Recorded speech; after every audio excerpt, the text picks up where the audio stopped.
Welcome to Perry's Leadership Couch. Either you're thinking of firing all your employees, locking yourself in the bathroom to scream in disbelief, or starting up your own business and have not slept in the last month. We have the stories from the people who are there or have been there. This is your dose of leadership excellence and survival. Hello, welcome to Perry's Leadership Couch. Today I have with me a distinguished gentleman by the name of Forrest Tuff. Forrest Tuff's background, he's been about 16 years in business. He started off with a media company and then slowly began mentoring people, and now does a lot of speaking engagements and a lot of coaching, working through the Small Business Administration. He's a person who really wanted to give back to his community after he built up his base business. Now, Forrest, one thing I was wondering, what got you into media in the first place? I have to go with my mom, Perry. You know, growing up, my mom always had a camcorder and she was always recording our life around the house. So I just kind of picked that up. And in high school, I'm running around with the camera, recording my friends and just my life in general. And so that's kind of the backstory of how I was introduced into that entire world of media in the first place. What made you want to record everything? Is just your mom, or is there something else that was in you that said, hey, this moment I need to catch it on film? Yeah, you're hanging out with your friends, you're going to see your grandparents. And I had this thing where I just said, you know what? These moments won't last forever, and we will record stuff and I would see how some of my friends, that I'm hanging out with, these good times or these memories we could never capture. Sometimes back then there was a Polaroid camera, you had that. And Uh-huh. outside of that, it was just, you had still moments. But, to watch it organically as people have fun, that kind of drew me into loving the video. So I always had a camera around, whether we were at, just parties or basketball games or just anything where we were hanging out. I'm just always recording. So that's just how it started, just to have those memories and to actually hear people's voices and see them. Okay, so you're loving recording. You're recording your friends. You're enjoying that, and then suddenly it goes from just for fun to something that you're using to make money with. How was there a specific opportunity? How did that transition happen? Well, to be honest with you, that happened in high school. It was just a hobby. I didn't start the business until maybe a decade later, after my NBA basketball dreams were thwarted and I no longer could play basketball. That then was the fallback. I, tried to figure out how could I do something other than working at 9 to 5. So really, my initial goals were to play professional basketball. And so there's a story with that got me in the place where now I could no longer play. And I was like, okay, I can't just work a 9 to 5. And that's how the business ownership came about. Okay, and what happened to the college? So I assume you were very, very good at basketball. So what is that story? So actually, I grew up three sports. I played track, played basketball, I ran track, and also played football. And I received a scholarship to play at a junior college for 2 years. And at that junior college here in Georgia, I actually, broke a lot of records. I was one of the top 3-point shooters in the nation, and I received a Division I scholarship to play at Western Carolina University. And so with that was part of my dream, hey, I'm going to make it to the NBA. So I was kind of like that Steph Curry kind of player before Steph Curry was around. There were games where I would have 10, 11 3-pointers in a game, score 30 points in a half. And, the good thing about these war stories is that I kept a lot of the pictures, the newspaper clippings, and I also have all the videos. So that works out for me when I'm, when you tell these war stories to your daughters and your nephews, and they're like, "Oh yeah, please," and then you get to show them. So that worked out for me.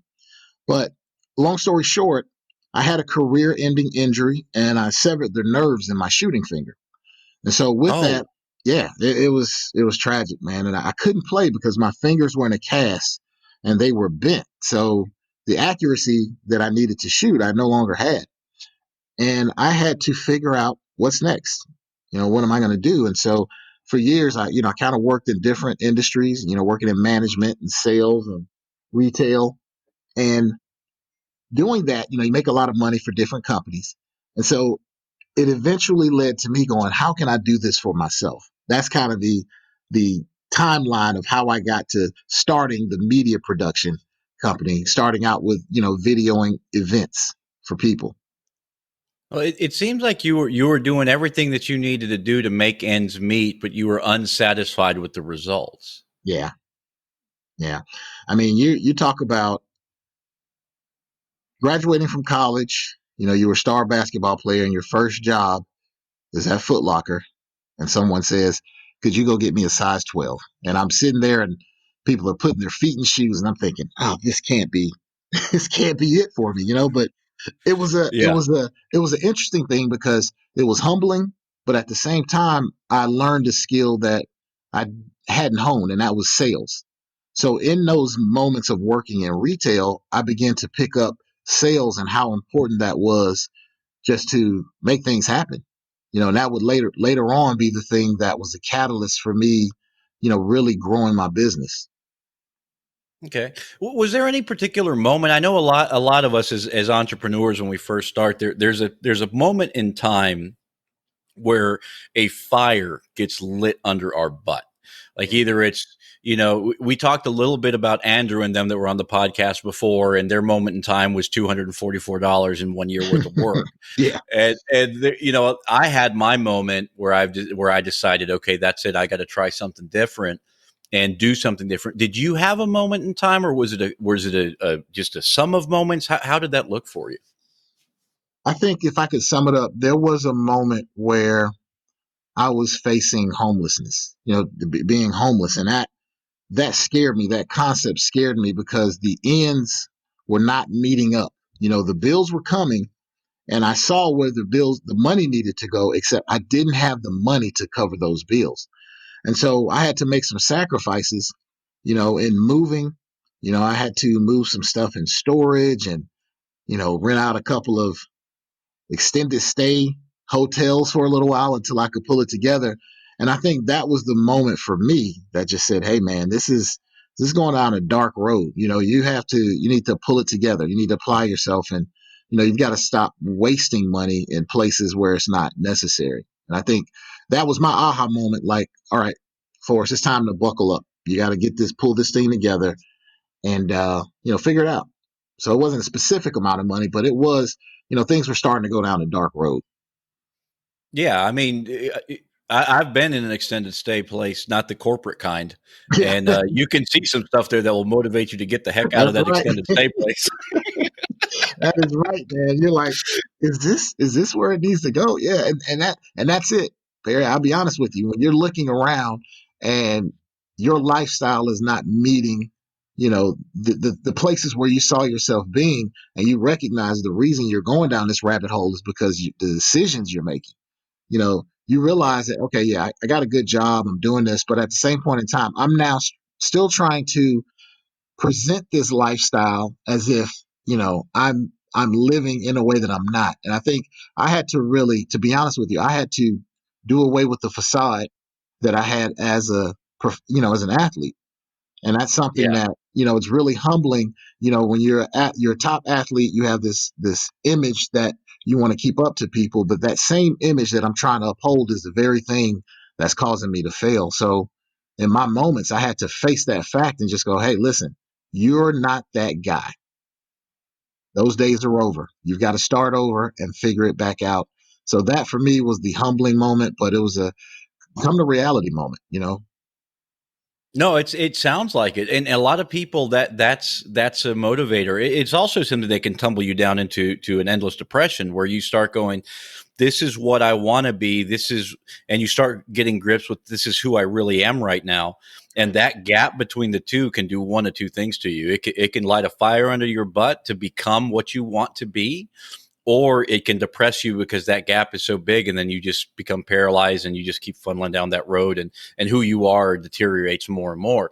That's right, man. And a lot of times the difference between a successful person and an unsuccessful person is when they get that moment and they realize who they actually are, and it's not who they're portraying on Facebook and Instagram. Or years ago we didn't have that, but we still portrayed that to our friends and the people around us. That's right. And it's like, look, that image and me are so far away from each other. And now I'm starting to come to terms with who I am. I mean, I'm That's right. glad that you decided at that moment, okay, you know what? I'm going to be the person I want to be. So how did you come up with the who you wanted to be? So you're sitting there and you're going, okay, I'm not, all this facade is not me. That's right. I'm sitting in an extended stay. The guy next to me is doing God knows what. That's right. And I'm realizing that I am what surrounds me, right? So I'm That's right. here and so I am what's here. That's right. How did you craft in your mind what you wanted to be and take those steps? Well, during that time, some things I started to just, make small changes. I got myself back into an apartment, and I ended up having my first child. I had a daughter, and Okay. that was the catalyst. Yeah, that was the catalyst. And, having getting married and having my first child, around the age of 27, that changed everything. So I realize now I couldn't live for myself anymore. I'm now living for someone else. And I think for me, having a girl too, and I grew up with both of my parents. We were raised five of us, and my mother and father were always there to look out for their kids. So, they allowed us as adults to make our own mistakes, but they were great parents. So for me, that was the thing that I needed to be. I wanted my children to have that same stability. So that was the fire that made me go, all right, man, it's time to get it together. Okay. And how did that manifest itself into the video? So you decided, okay, I need to do something. That's I've right. decided this is not enough. I'm taking the next step. Right. And then you said, like, what made you go, okay, the next step is video production? So I had this job working for this company in sales. It was a construction company. I was selling, I was working with architects and developers, and we were selling these packets, letting them know where jobs were in construction. And so I had this contract, and I think I made the company, the commission was like 11 grand, but they made so much money. And I think what happened is I said to myself, I can't continue to do this for other businesses. That was my thought. And I said, I need to start my own business. How can I make this type of money? Now I have these sales techniques. How can I do this for myself? So I decided I wanted to start some type of company and something that I knew. And I had a friend ask me, hey, listen, um, one of my friends is having a birthday party. How much would you charge us to come out and do the video? Because everybody knew me from still doing video. That was still a part of my life. And that's when the Yeah. bell hit. And I was like, oh, yeah, I'll do this. And I did the birthday party and I got paid. And I said to myself, this is my business right here. So that's how it came, and from there, I used the sales techniques I had learned, and I started to just look at the equipment and take the money that I made from my business and start to reinvest back into my company after I started it. What did that look like? Did you go, okay, I did this birthday party, now I'm quitting all my other jobs and this is the only thing I'm going to do? Like that transition, what was that like? Yeah, it was.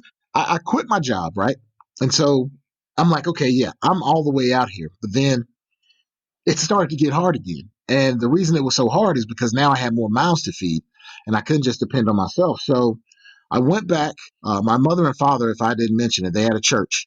And so I began to take over the media department for their church. So all of the skills and things that I had been learning, I started to implement, with the church. And so I worked there for a few years, and that allowed me to help, get some things in order. And I continued to work the business, and I saved money from, working at the church and also working my business until the point, where I could finally just go full throttle with the business.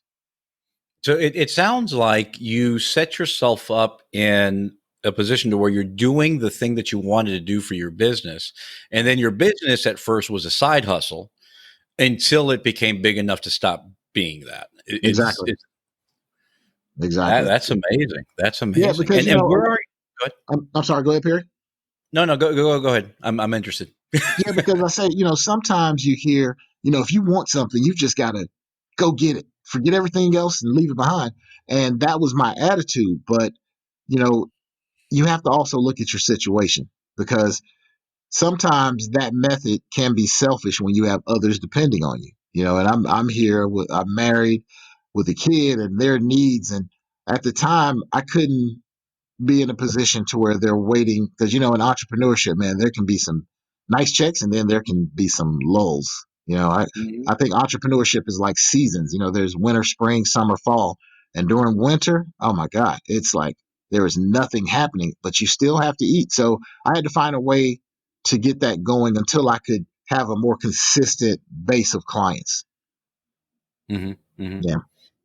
Yeah, it's the regular diet program for every entrepreneur. You know, I've rode those hills. You know, and sometimes the Yes, highs are man. really high, and sometimes the lows are really low, and then they Really last way low. too long. Way too long, man. Way too long. So, I'm doing all the same stuff I was doing before. Why is it not working? It was why working is it just not 6 months working? ago. Yeah. And you start going back to all those techniques you learned, and you're like, my database isn't that big. That's when you realize you have a database of like 25 people, and you realize the reason these corporations were so great is because they had all these people, thousands of people, and you don't have that resource. But that learning lesson it's amazing, because when you go out in entrepreneurship with just hope is not enough. A desire is not enough. It can get you going, but along the way, you have to develop some serious skills. And I had to learn that the hard way, when I started. So how did you do that? So you start off and you're going in, you're doing videos, you're billing a couple of people some money. Finally, you get to the point to where you're billing more people for money. Mhm. Now, we all know that a big part of being an entrepreneur is that consistent stream of income that you can count on month after month after month. But it doesn't just happen, right? So you got to go out and kill, right? You've got to go out and do your sales. You have to close deals every single month or you're done. That's right. How did you transition and how did you learn not only that you had to do that, but how did you learn to actually do it? That's a great question. I started out, doing music videos. That really took off. I got in the entertainment side of it. And so that really went well. But I started to realize, there are a lot of people in this space. I need to find something that's going to be a little harder to penetrate. And I've got to, diversify myself from the next production company. And so I started to look at working with corporations.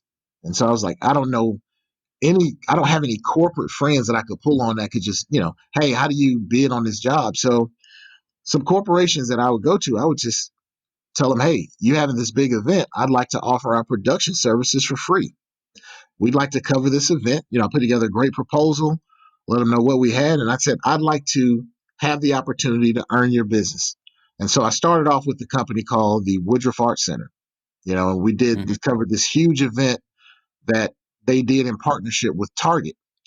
And we did it pro bono. And this was a huge thing. But when we finished, put together commercials, advertisements. I mean, this was a huge job.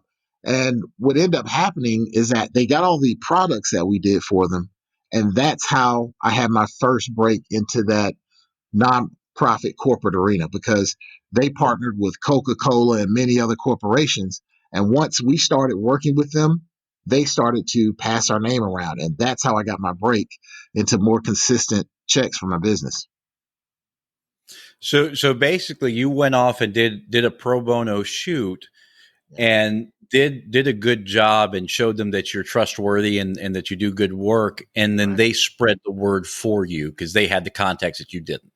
Well, the work we did with them over a period of time, so they would partner with other organizations. So let's say if they had a partnership they did with Coca-Cola, then as a preferred vendor for them now, we would end up working with Coca-Cola.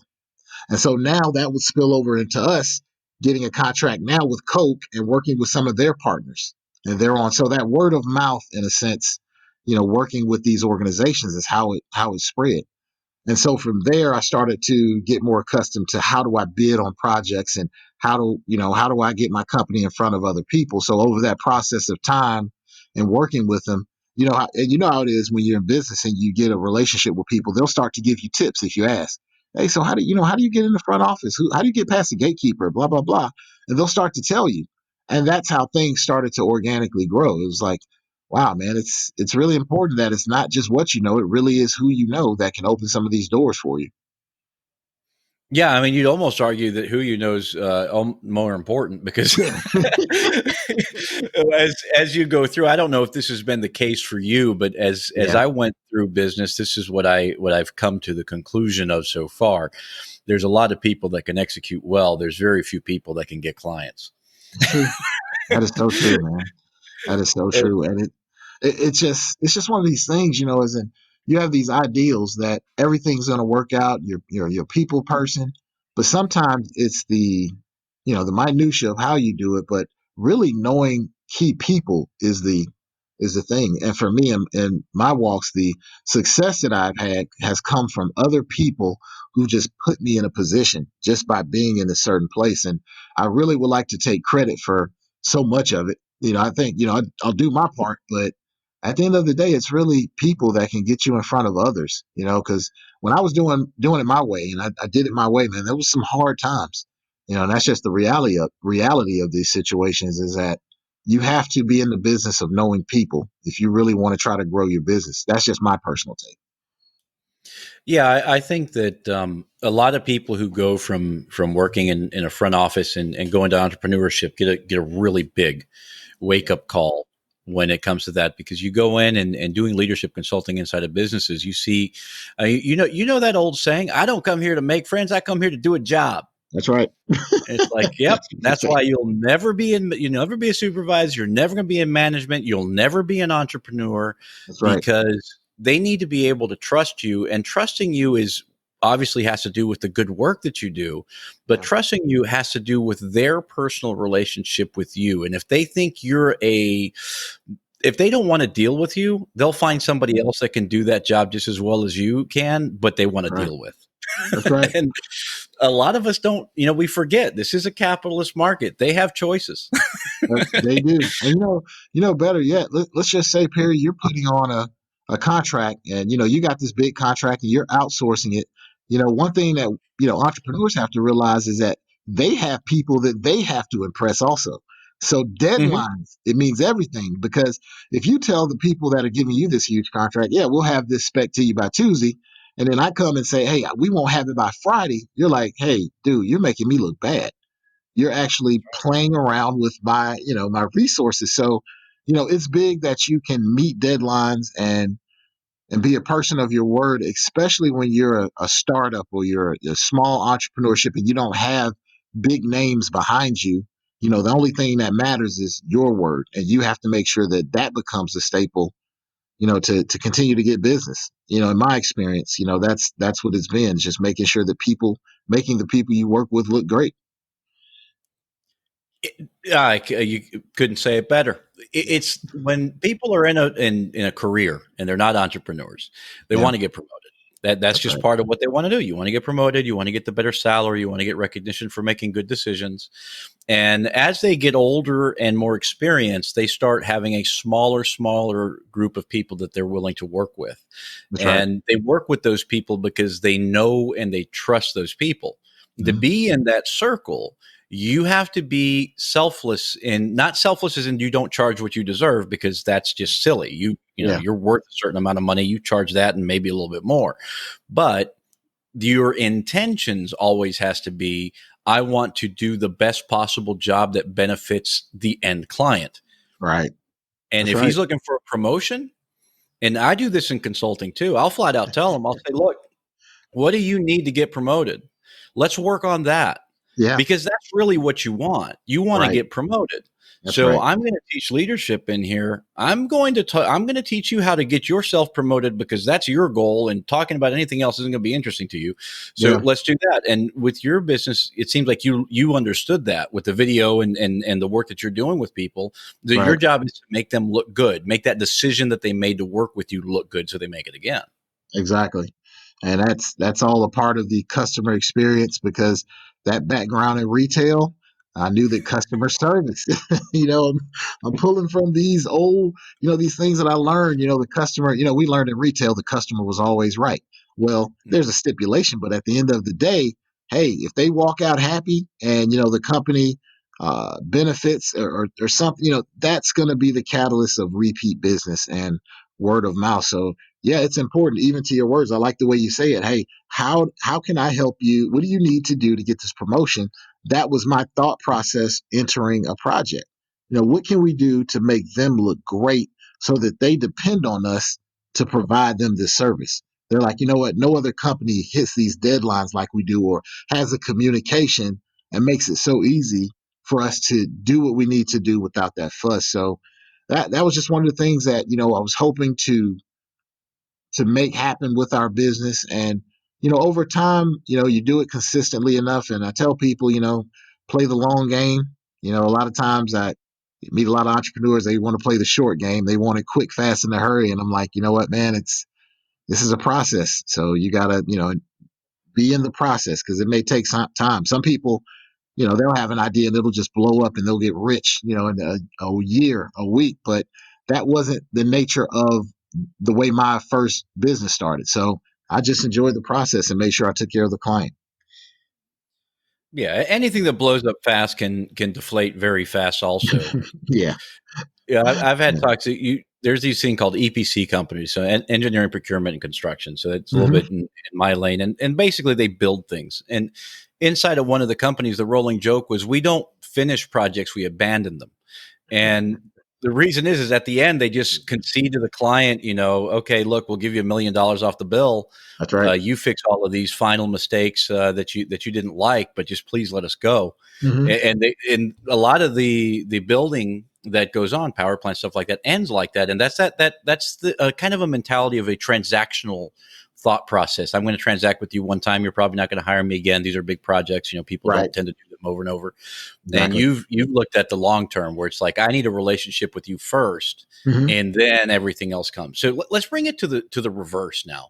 Okay. What happens when your client asks for something they didn't pay for? So let's say that they said, you're going to do a production, and it's going to be so many videos, and they want two more, or maybe you'll have a more vivid example, and you want to give it to them, but then again, you also have to make money. So how do you manage those situations where you're sitting there and the client is maybe even thinking that they have the right to demand this of you because, whatever, they paid you, so they figure you should do everything they want. So, which So happens, right? So how do you deal yeah, with that? it does happen. And I'll tell you what, I'm fortunate that I had a mother who was really great with finances and taxes. And she always told me this: itemize. So whenever I build clients or I made quotes, this was something that I just happened to have on my side. I always had an itemized structure of showing them how we did the service. I never gave them a lump quote. I said, here's what we're providing. And I always had add-ons. So, I would have sometimes clients that would go, hey, listen, we want to add this on. We want to do this. And it would be in the initial proposal. I kind of had the forethought to forecast something like that. So I was fortunate in that regard to have some people who talked to me about that ahead of time, because that wasn't always something that people know when they start in entrepreneurship. And I always had the knowledge to say, hey, listen, make sure that you spell out what's being done in this project, and if there are other things, do troubleshooting ahead of time. So that's something I just happen to know. But I tell you what, if I didn't know that, there could be some disasters. And fortunately, because of that guidance, I didn't have a lot of those disaster stories that I'm fully aware can happen when you're not prepared to meet those needs. Now, I will tell you a situation I did have one time period that happened, and I had a client that we work with, and they had a conference, important conference, right? And the sound and the video that we did came out a little jacked up. And by a little, I mean the sound was just terrible. It was just popping. For some reason, how audio is not connected, and there's just this popping sound, and Yeah. there's no way to clean it up, man. We didn't have any backups, and I'm just thinking, wow, how did you let this happen? And so in this situation, we had to offer the client, number one, we gave them a full refund. We gave them all their product, and we offered them to do their next project on us. And I took a big hit on that, but I didn't have a contingency plan. And this is one of those situations where I'm thinking, like, you know what? I was not prepared for this. I did everything I could, but I just wasn't prepared. And you'll have those moments, no matter how great you are at certain things, you'll have moments where you just drop the ball. And when you drop the ball, you just got to be willing to pick it up and just say, hey, listen, we messed this up, and we want to try to fix it up for you. We did retain the client, but I tell you what, that's a hard thing in entrepreneurship to do, because anytime you go work for free and you're doing something or you're giving back, you kind of take that money. You've budgeted that money. I don't care what they tell you. When I saw the quote and it was approved, I started moving that money around. I was like, yeah, I know how this is going to take care of that. So it was just a bad situation. Yep, yep. Just a I know bad what that. situation, man. It's just, you had to eat the crow, but that's happened before. But fortunately, I've had some people to help give me guidance along the way, and that's what kind of led me to the next phase of actually being a business mentor. So and that's an example of when you mess up, and I really love what you did, because a lot of that's a hard thing to do. As you said, first is you get the PO, you're spending it in your head, especially if you're in the starting stages and you don't have a lot of money. That money means a lot to you. Yes, it does. And then giving your time and offering to do the next one for free is also a big problem, because that's a lot of time that you're not chasing new clients, you're not doing other gigs, so you really are losing money by doing it. So that's a really important decision to make. Yeah. And that's what allowed you to retain the client. Now, what about the other way around? When you've done everything good, Hmm. yet the client, every once in a while you have a client that's a little bit more difficult to deal with than others. Now, I'm not trying to tell Yeah. you to give me their first and last name, Yeah. but in Yeah. those cases where you have that conflict, the PO's been issued, you got the contract, you're in the middle of production, and they start wanting to expand the scope of work without expanding the money they're giving you. How do you handle those kind of things? Obviously, the first thing you said is get the scope solid. That was your first piece of advice. Itemize it all, make Right. sure it's clear, give them what the add-ons are, let them know what they are, be very clear at the beginning, which is great advice. Yeah. And now you're in the middle, and your client, for whatever reasons, they woke up on the other side of the bed, they're greedy, they forgot, whatever the reason is, Yeah. they're starting to ask you for stuff that they didn't necessarily pay for. How are you Yeah. dealing with So I'm going to be very transparent with you, Perry. It really depends on the financial situation. You know, it? if if money's in the bank and things were great, I had a tendency to be a little more, I didn't budge as much because you got to set the precedent, right? But there are times when you need the money and you're like, you know what, I need to solidify this contract and we need to make sure that they get it. And if it's not going to move me too much out of my way, I'll bend a little bit. And that's really how I handle that situation. We start out, having a conversation. They acknowledge this is not what they want, or they don't acknowledge it, because you have some that just act as if this is what the agreement was from the beginning. You know, Mhm. and it really depended on the situation. I'll be really honest with you. If financially I needed that money and the people that I'm working with needed the money and it just wasn't a way that I could figure out around it, I make the concession. I have done that before. And that's one of the things that's different when you're working also with consumers, and initially it was, and it's kind of changing now. Working with corporations and government agencies is a little different, but that initial thing was just really dependent on my personal situation, and how that would affect everyone else. And how has that changed now that you're dealing with companies and the government? And I know the government's always fun. Yeah. I do a That's lot right. of work for government, Right. U.S. and other ones. That's So right. That's right. how has that changed now for you?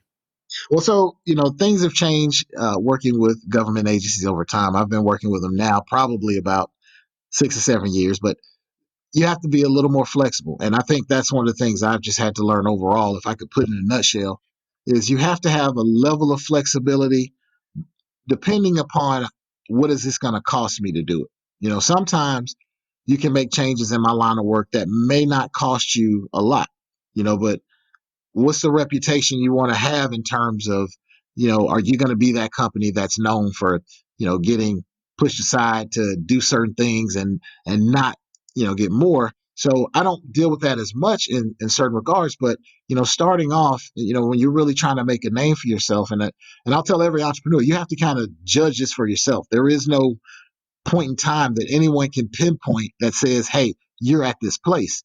You just have to know where you are, with your company and how this affect, the people you work with. And you have to be ready to just make that decision and stand by it. So I think early on, I kind of conceded to some things, not a lot. but there are some things that I conceded to in order to retain certain contracts and retain businesses. But I also started to now look at, I need different clientele. I want to work with different people. I want to get in a space that's where I'm not making or asked to make some of these compliances without being able to say, okay, let's attach a work order to that. So that's kind of been my personal journey, and like I say, it's going to differ for everyone. But does that kind of tell you what you were talking about? Yeah. I think that that's interesting, and that you did highlight the difference between dealing with a basically end consumer, which Right, can be much blurrier right. than dealing with corporate or government, which is entirely clearer. But they're also Yes, they hold a lot more chips though. So yeah, they it's do. like, just because it's more clear doesn't mean you make less concessions, because they That's have a true. bigger bat. Yes, they do. Yes, they do. and, And and I thought I thought one thing that you said was really important, is you did a lot of your decision making based on what you wanted your reputation to be, and I think that's a really good takeaway. Is that when you start thinking about your concessions, and what concessions to make, and how to make them, because it's not just making the concession or not; it's how you go about making a concession. Because you can make concessions and be a pushover, and you can yeah, make concessions and be appreciated. exactly. And the difference is how you go about giving them the concession. That's But right. making that decision based on how you want your reputation to be, I think is a good, like, North Star when you're considering. I think that's great that you brought that up. Thanks, Perry.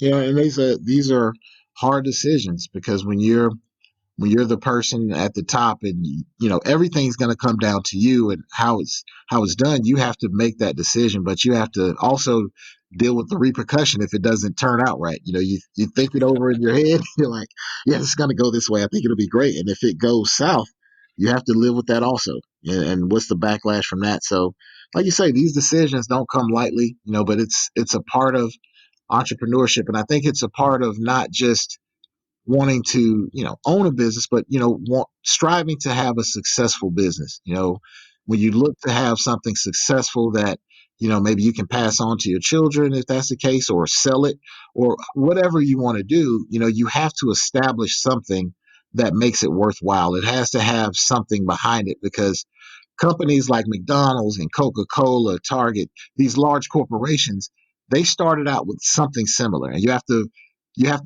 think about it like, how did they add that value, and what do I need to do to kind of make sure that my name has that same value or stamp of approval from corporations? Until now, it's just a given.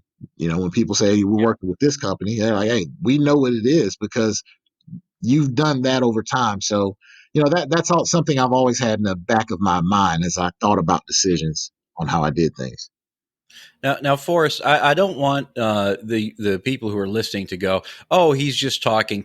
Now, you've won a Yeah. lot of awards in Atlanta. Could you would you Yes. mind listing them? I don't know if you remember all of them on your web. There's just so many of them. So, can you list off a couple of the awards that you won, so people understand that you don't just say this; you actually, this is how you run your business. Okay. As far as Atlanta, we've been named one of the best and brightest companies to work for the past 6 years. That's really big because that talks not only to what we do as a company, but also how our employees and staff members, what they think about the company in terms of, just how they're being treated, just things about the people that work for your company. So that was a huge one for us. We've been awarded by the Better Business Bureau with the Torch Award for ethics and service. So as far as business, those are some high level business things that we've won just in the business that I could talk about that speak to what we do in Atlanta.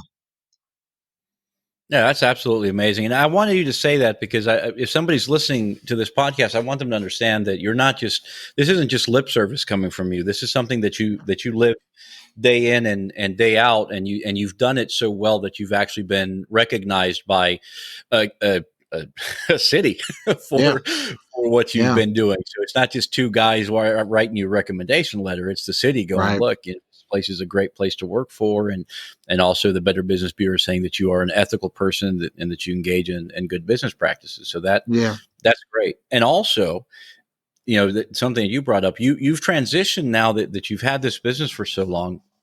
I know that you mentioned to me that giving back was something that was important to you, and it's kind of how you were raised. Mhm. And you're starting to do, or not starting, you've been doing mentorship for entrepreneurs. Could you, Right. what does that look like? What exactly are you mentoring them in? Okay, so I started my business in 2004, and around 2015, I embarked on initiative to want to give back through my business. So I decided to become a business mentor with a national organization called SCORE. They are small business resource through the SBA, and we also started a pay it forward grant to award finances to nonprofit organizations. So our first grant was at $500. We've given up to 2,000 over the course. We do this annually, and at that same time, I went through a 90-day vetting process with SCORE. This organization has been around for 60 years, and at the time, it was retired executives that were now helping small businesses pro bono. So after the 90-day vetting process, they vetted me as a not only as a business owner, but my knowledge and what they wanted to share with me on how to help people to start their businesses. I became a mentor, and that was in 2015. So that was my journey to start giving back in terms of not only helping people start their business and sustain their business, but also to provide finances for nonprofits that needed money to help with the programs they were trying to initiate. What's some common things when you get there and you have the younger entrepreneur, or not even younger, the Mhm. I want to earlier, the I don't mean younger by age, I mean younger Right, by how long they've been an entrepreneur. So right. when you get that person and they come to the SBA, and by the way, a lot of people don't know that the Small Business Administration is fantastic. You can get so much information for free; it's incredible. It Yes, really is. yes. And so, if you're an entrepreneur and you haven't been to the Small Business Administration because either you didn't know about it or what, just go tomorrow. If they're open in the city you're in, Yeah. um, uh, go visit them because you'll have access to people like Forrest, and a lot of people give back through the SBA, and these are a lot of retired executives. So that out of the way, my plug for the SBA out. Um, you join there and you have these younger entrepreneurs, not age, but just their journey in Mhm. entrepreneurship. What are the common stumbling blocks or misconceptions that they're having that you help them work through? Okay. So there are a couple of types, and I'll just highlight two. So there is the working professional, the executive that is now retired. They've made tons of money. They are used to having teams of people under them, and they now want to start a business. And so they come in, and they're first like, all right, I've retired after 30 years, so I'm going to sit with this guy, and he's going to try to give me some advice. The first thing that I'll tell them is, hey, you no longer have the staff. You are the CEO and the janitor. That is the first thing that the young entrepreneurs in terms who've never started a business and the CEO execs who have startup capital and they want to figure out the best way to do it. You've put aside, maybe $100,000, but I want to tell you, you can't spend that money like you did when you were with the corporation because that money has a definitive end. Sometimes in corporations, there's always a new budget that comes around, but here it's like, Yeah. listen, you've got to make this money work. So there are going to be a lot of things you're going to have to do that you're not used to. Like you're going to have to be your own assistant. I know you're used to having one or two, but you're going to have to answer your emails. You're going to have to schedule dates until you can get to a place where you got a That's handle on right. that thing. And so that's a culture shock because when you've done it in like in that setting, you've always had these resources available to you. Now, on the other hand, here's the person who probably has $1,000 to start a business and they have no knowledge. Then I tell them, hey, listen, you're going to be the CEO and the janitor. That's the first thing you got to know. You're doing everything. You're going to have Hmm. to find how much you can do and save as many resources as you can. And you have to reinvest your finances back into your business. When you make money, it is not time to go on a vacation. Vacations are on hold. You got to figure out, okay, what do I need to do to, order new supplies? There's that retail background coming in. Okay, we've sold stuff. Now we have to buy new merchandise to resell. And so you've got to figure out how do you do that? Are you going to go get a brick and mortar? because that's going to cost monthly. And until you have money coming in, if that's the guy that has the $100,000 budget, if you're going to pay for this office facility that looks great on the outside, but you realize you're losing money because you don't have the clientele, how are you going to justify it? So that's just the biggest thing. I have to let them know that you have to be prepared to get your hands dirty and in the first aspects of your business, because that's what it really boils down to in entrepreneurship, in my opinion. I'm going to bring this back to the story you first told us of what lit a fire under your butt, and what you said just now. It's really good. You said you can have this office building, but you don't have the clients to support it. And the same thing happened to you when you were younger, and you were like, I'm putting out to the world this lifestyle that I can't afford. Right. And you had to come to that realization that that's not you. You can't afford that lifestyle, and you had to make some changes. So the people who come out of the business world that have a nest egg of whatever it may be, you have to understand that you have to support what you put into the business. Now, there's an Mm-hmm. initial investment, obviously, but after that, everything that you spend has to be paid for continuously by something. Yeah, you're right. It doesn't come out of thin air. You You're can't go right. up to the bank and just give them an excuse, because banks don't like excuse. I mean, not only do they not like it, they just don't take them. They don't think. Yeah, there's no excuse box at the bank. It's like your payment's due. That's just That's all right. there is to it. Your That's bank right. account says zero. There's no excuse box where you can pull some more money out. It's done. That's And right. so yeah, I think that's really important for the people who come from a corporate background, that think to themselves, "Hey, look, I need to have a very big presence. I need to have an office that looks nice and all this stuff." That is overhead. Yeah, And if someone's not paying for that overhead, it's coming out of your initial investment, and every dollar you're taking out of that is a dollar less you have to survive until that's you right. actually generate revenue. So that's golden.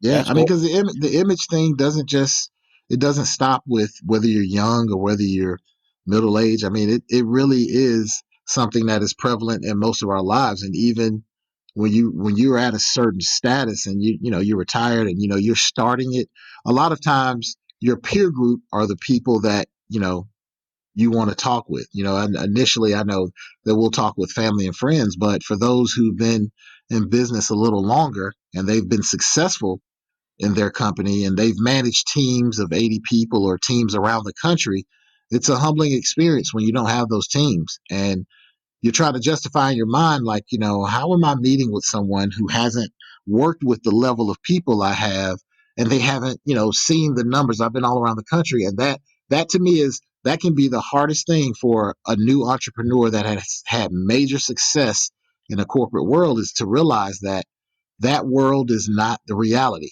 It can be. Hey, it can be with a lot of work, but that is not the reality. No matter how successful you have been, that's not the startup reality. I'll put it that way.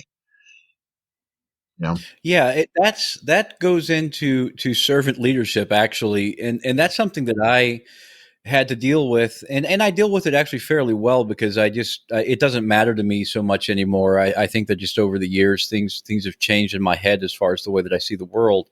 Yeah. But I do consulting where I sit in a job, and I am the consultant, which basically means that you pay me to give you my opinion generally, Hmm.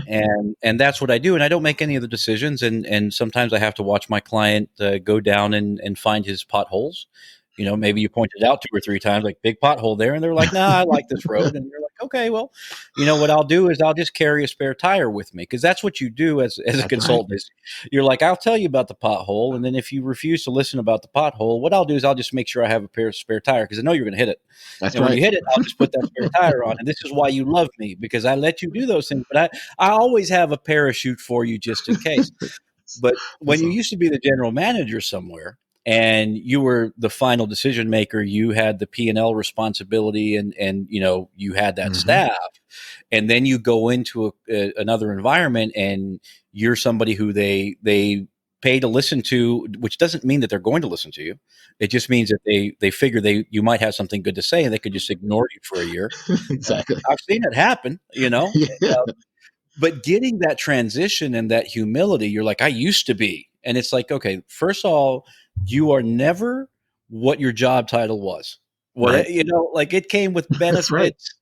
You Right. had a car, you had a driver, you had a secretary. Everybody said yes, sir, to you. When you walked in, the Right. secretary ran to get you coffee. That's Like right. that was your life, but that's not who you are. Like when you went home, your wife, that's who you are. That's who you are.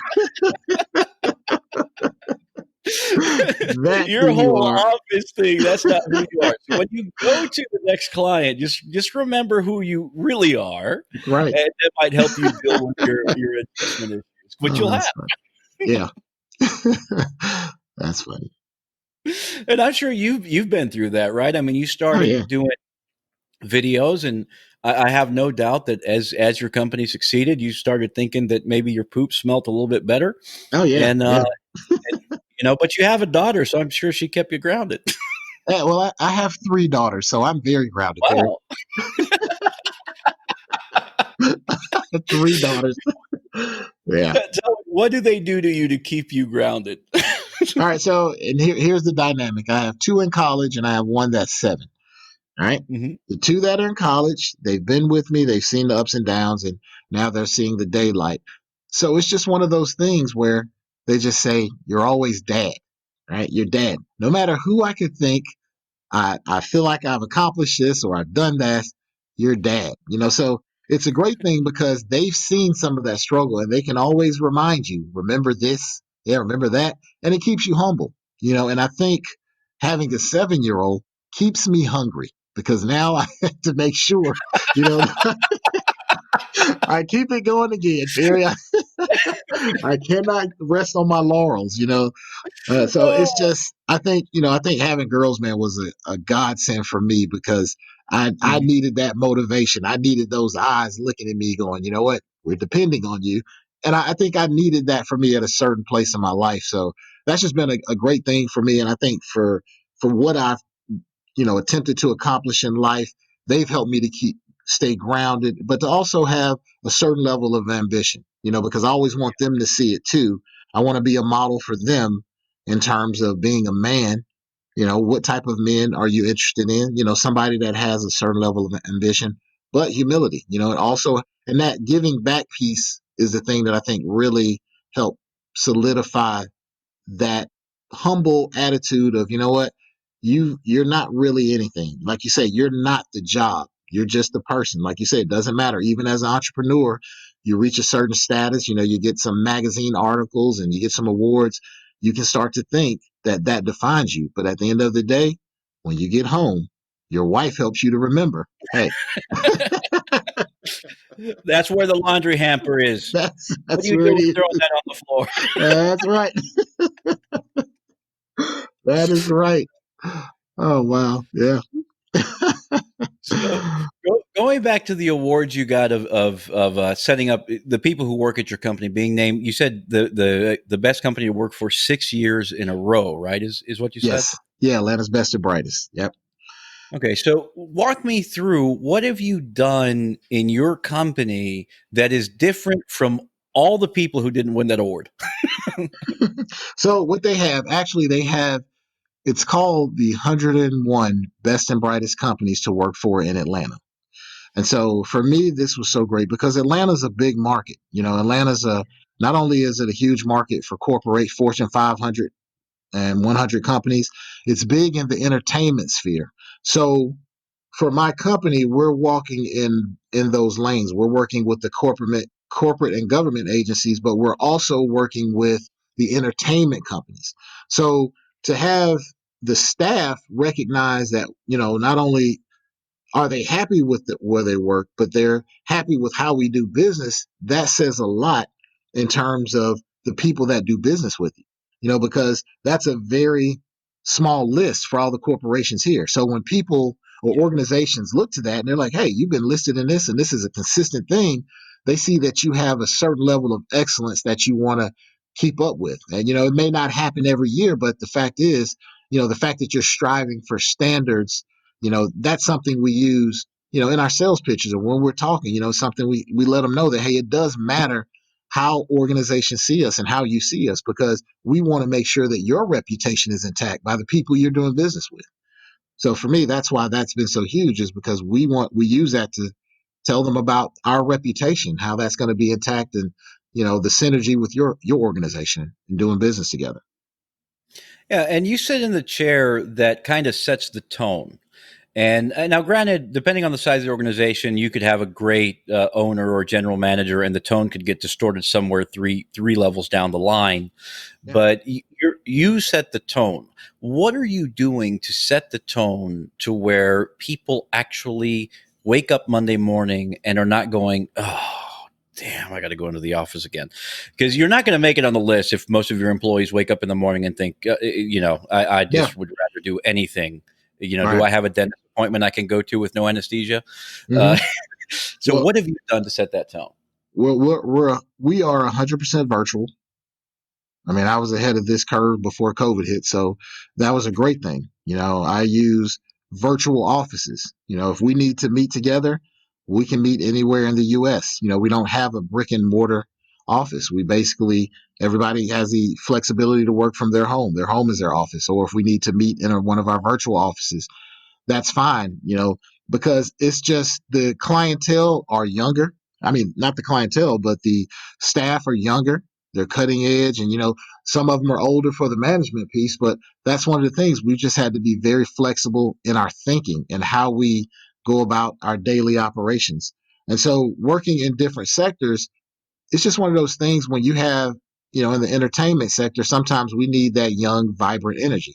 And, I like to think that I'm still young and vibrant, but at the point at this point, I also realize that there's a point where you can become out of touch with certain things. So you have to have people around you that are smarter, of course, but also more proficient in certain areas. Your job is to learn how to manage and motivate. That's my biggest thing now. I like to manage and motivate. And so that's why for me, I got into public speaking because I would really motivate people. I've worked for some people that could, I had this sales job one time. They used to have this term. We get together every time before we go out, and we'd be so pumped before we go out to do sales. And I said, there's something to that, so I'm Yeah. really big on motivating my people, making sure they get their money on time, but also the flexibility that works. That has it's been something that's worked for our company and how we do business. No, that's absolutely great. When I was in college, I have you heard of Kirby vacuum cleaners? Yes, I know very well about the Kirby vacuum cleaners. Oh, have you done it? Because No, that's what. I've had No, someone okay. come to me with one of those $5,000 vacuums. Well, when I was in college, that person was me. Ah, And man. speaking of the motivating part, it was weird because we'd show up and the sales manager would get us up and make us dance, which I thought was really silly. Yeah, And it was, but we were laughing our butts off by the time it was over because right. I'm not just white, I'm also Korean. So and I'm not like K-pop generation Korean. Right. I'm like, I got gray hair now. So Yeah, so it's like two mixes, none of them could dance, right. and that's right. So K-pop. in the mornings we would we'd laugh our butts off, even though it was silly as hell. But it actually did help when I look back at what they did.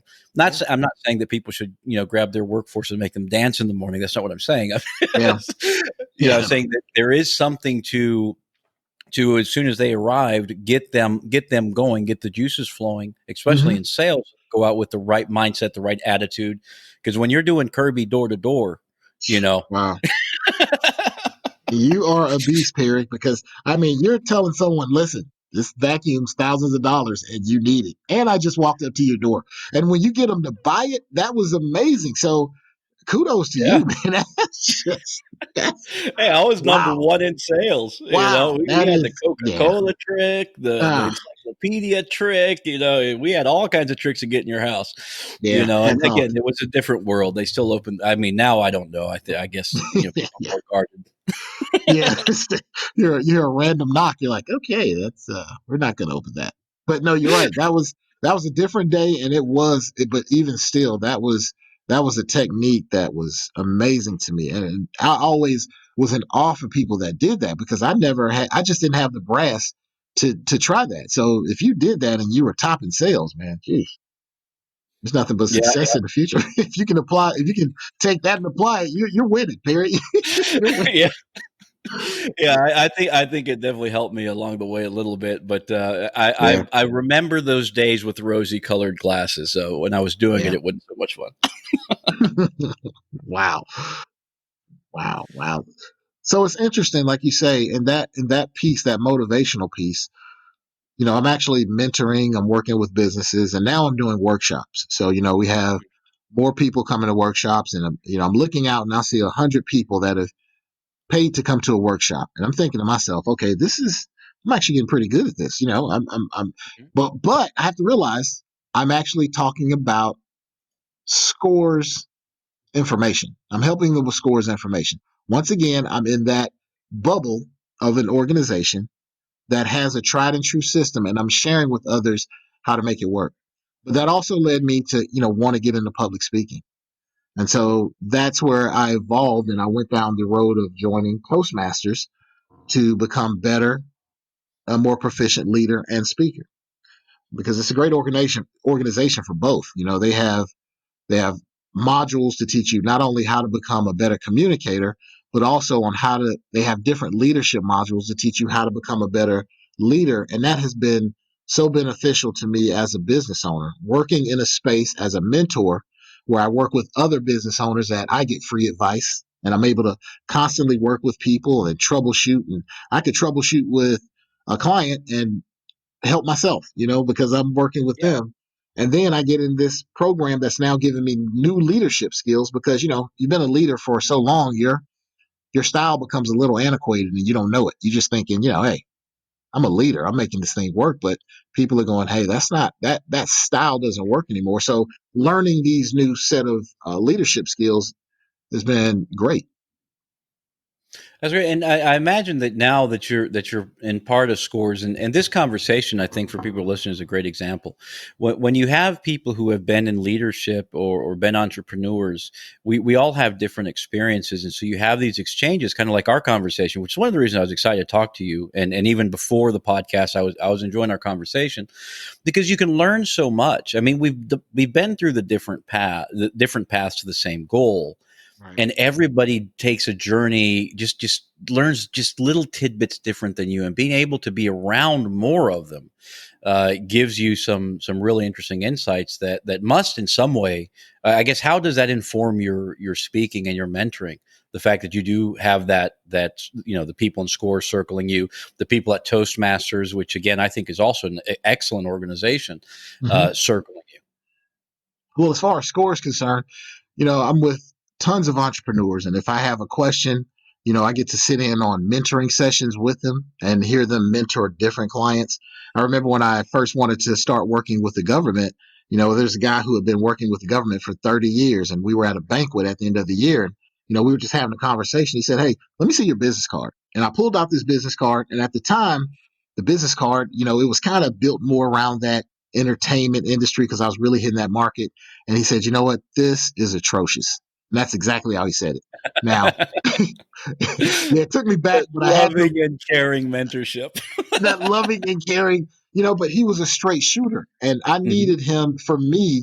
That's what I needed. And that's why I came to him because I knew he was a straight shooter. And, Yeah. he told me, hey, this is what you need. And I needed that to get to another place and to move into that sphere. Now in Toastmasters, and I'm not saying mentors are that way to anyone that's listening. That was a person that I asked to be that way that worked in SCORE that had been in government, just to clarify. Now, Yeah. going in Toastmasters, Toastmasters has programs where you get to speak regularly with your club. They have different modules of different types of speeches where you want to be humorous, motivational, or where you want to focus on stuff that deals in the leadership component.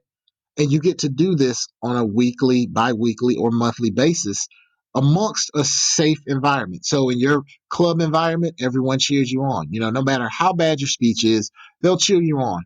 And when they evaluate you, they don't tear you down with critique. They tell you, hey, this is what you did great. I love what you did here. Here are some ways where you can make that speech even better. So you walk away every week feeling, pumped up. You feel great about, getting up in front of this group because people are uplifting you. Now that does wonders for not only your morale and now your ability to go out and speak, but also it kind of changes the way you learn to interact with people. You find yourself now, when you talk to people, you find yourself uplifting them in a way that motivates them, as opposed to, pointing out, hey, you did this wrong, you did that wrong. It's like, hey, there's another way to communicate that. So that's what was so important for me in each of those individual organizations, just the opportunities that were available. Yeah, I think that's just such a good point too, about building up on the foundation that you have instead of criticizing the foundation you're standing on. Yeah. And that is just such a different way to lead. One of my biggest transitions into leadership or mindset changes was exactly that, where instead of trying to tell people what they did wrong, and you don't want to just tell them what they did right, you want to tell them, and you also have to, you got to give them some recognition so they continue doing it. Exactly. But it's when they do something wrong, you have to have discipline. You have to have world class standards. That's it. You don't become a better speaker by not knowing That's right. how to improve. But the thing is, you need to know how to improve. You don't necessarily need to beat down on what you did wrong, Right. but going, okay, in this phase, here are some things that you could do. Mm-hmm. Instead of going, when you did this, your keys rattled and that distracted Yeah, everybody. And exactly. because it distracted everybody, nobody got your point. And you, Right. sir, are an idiot for putting your hand in your pocket. Exactly. Right? Because I was going to be a pastor. I went to Christ for the Nations, and we Okay. did these kind of things, and they would sit there and playfully, we had our games. If you stick Mm-hmm. your hand in your pocket, somebody throws something at you, just to Yeah. get you out of the habit of sticking your hand in your pocket. Exactly. So you didn't rattle any change or any keys, and then you were also told, don't forget to take out your change and keys when you go up front, Mm-hmm. because everyone saw you will stick your hand in your pocket even after we trained you not to. But That's right. That's right. so, but that communication style of giving people the visibility of things that could get better instead of pointing out precisely what they did wrong is so much better. Plus, they also have the tools to get better instead of just the sulking of doing something wrong. Exactly. You're given these tools, and the process is incremental. The speech you gave the first time will be totally different from the one you give the seventh time, because you've Yeah. had all these small little lessons to help you get better. And we highlight what you're great at, so now you're very confident in doing certain things a certain way.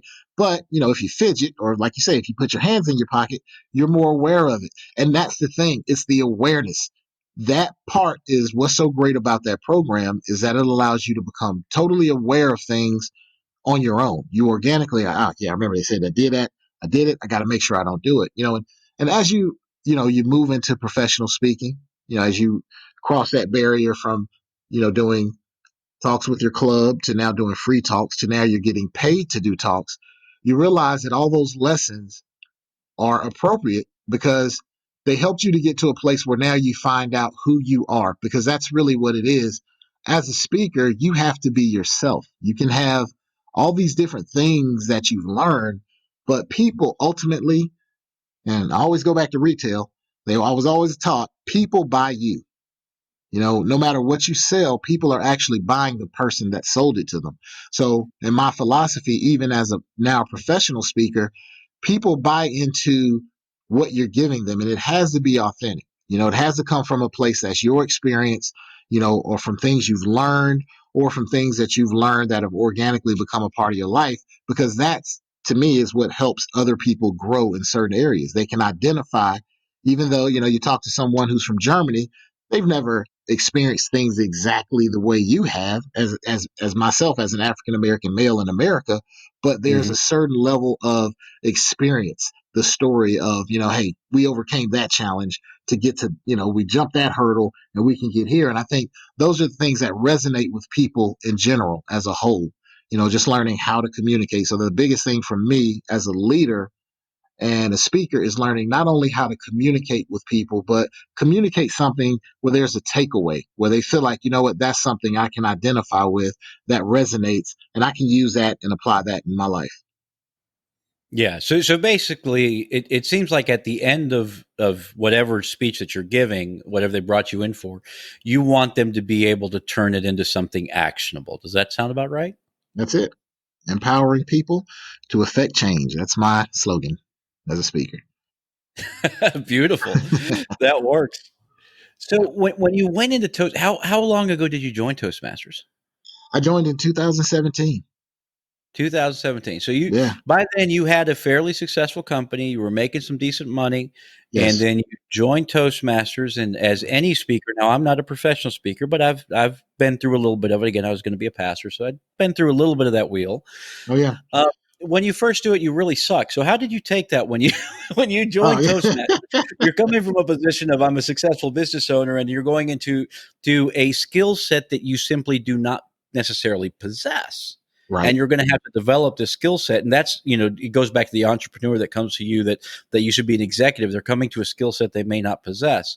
How Hmm. did you deal with approaching something, knowing that hey, this is something that I need to develop, and understanding the difference? Well, as a person who kind of worked behind the scenes in my line of work, more in that producer role, I had to just, for me, I wanted to be fearless because I wanted to do it. So I was very bold in letting my flaws just be picked apart. And the program, the way it was, the way it was designed, they made it so that, people were giving you an evaluation in the sense, not the critique of you did this wrong, you did. So that threw me because I was ready for the critique. I had just said, all right, put on your helmet and just take it like a man, right? And it Yep. was, it was so great the way they did it. It really helped me with my approach because I was always wanting to speak. I'm like, hey, I'll speak. If someone couldn't speak, I'll speak. I'll evaluate. I'll do whatever. So I was so immersed in the program that I saw a lot of progress fast. And I'll have to say, with my father being in ministry and my mom being in ministry, I saw public speaking all the time. I just Yeah. didn't equate it to that. I just equated it to I'm a PK, I'm a pastor's kid. I never realized that those skill sets that I saw from them were public speaking. So I had something to pull from. I just didn't know that I did. And it was only after I started doing it, I realized, hey, you might have something more than you thought. So for me, the track became easier because I got confident, the program was great, and I was able to really move forward within a short amount of time. But yeah, Oh, that's great. it's a daunting feeling getting up and talking that first time. I just felt like, you know what? I think everybody's going to see my lunch right now if I have to get up and speak. But but I got over that fear, and it just it's a progress. You just continue to grow. Yeah, and get confident in being able to do it. And Yeah. that's the one thing that I love about learning a new skill is it brings you back to one is it requires humility. Hmm. You have to be willing to fail over and over again to be able to learn. That's right. And I really think that the point that you bring up of how Toastmaster gives feedback, and I'm not a member of Toastmasters, but the methodology that you're saying I am familiar with of Hmm. being able to reinforce the positive and then give people ways to improve instead of criticizing what they did, Yeah. then gives you that confidence to continue going. And in the Hmm. workplace, so often we find that that's not how people interact. Right. A lot of times, we the older you get, the more you remember the times when people said, put your head down, shut up, and just do your job. That's right. And nowadays, it's not as much like that in most workplaces. I'm sure that there are plenty out there that still prescribe to that methodology of Hmm. coercion, Yeah. but Yeah. it's much Not more laugh. fruitful. Go ahead. Sorry. Yeah, I said that won't be around much longer. But you're right. It's That's still still especially here. with millennials now, man. I mean, because There you go. they'll jump boat, just because they don't like the shoes you're wearing sometimes. So you have to learn how to interact with people for real. It's Yeah. not the Depression era or the kids or the sons of the people who lived in the Depression that are growing up in the U.S. right now. It's That's right. people who have grown up around an immense amount of wealth. I mean, even I've traveled all over the world. Hmm. I've been to Africa. I was in Mozambique, the 15th most impoverished country in the world. Like I Yeah. know what poverty actually looks like. And in the United States, even poor people are rich. That's right. So it's everybody's grown up around an immense amount of wealth if you look at it from a global perspective. And Exactly. so with that, they're a little bit I don't want to say soft because that's the wrong word, Hmm. but they're pickier, Yeah. not picky. I don't know what the right word for it. Maybe they're a little disillusioned to real poverty There you and go. real struggle. And they don't know what that really is. So, Yeah, and so it's harder to keep them motivated because they don't have the fear of being back in an extended stay. exactly. They're going You know home. what I Yeah. That's right. You hear bumps next door, you just kind of, yeah, I'm not going to call it. We're just going to leave that alone. Let that happen on its own there. You're right. That's a different, wow, different day. This has been great, Perry. You made me bring up some real memories. This is funny. And I'm so glad all this happened before social media was something that I was a part of. It's interesting. These social media now, I'm just thinking, wow, if I went through all of this in social media, that would have been, whew, I don't know. Yeah, it's a different world out there for the younger generation. And yeah, I used to joke around and go, "Look, I thank goodness I'm old because by the time this all changes and becomes not non-understandable for me, I'll be dead." So, That but would not be my concern. You're right. that's right. But it is an interesting world that younger people are growing up in now, and it's definitely very very different from what we grew up with. And I think you've done a really good job based on what I've heard of tapping into that youth because you're in the media landscape. You kind of need the guys with the gray hair to keep you from making the really big financial mistakes, and then Right. some of that experience to keep you true. But you also need that that young energy, one, to do the job, because as you get older that that energy is not there. Absolutely. Absolutely. And the second thing that comes on with boundless energy is creativity and imagination, because the more energy you have, the more you're doing things, the more you're thinking, the more creative you can be, is just generally the way I view it. So that mix is something that seems like you've balanced really well. That's right. Thank you.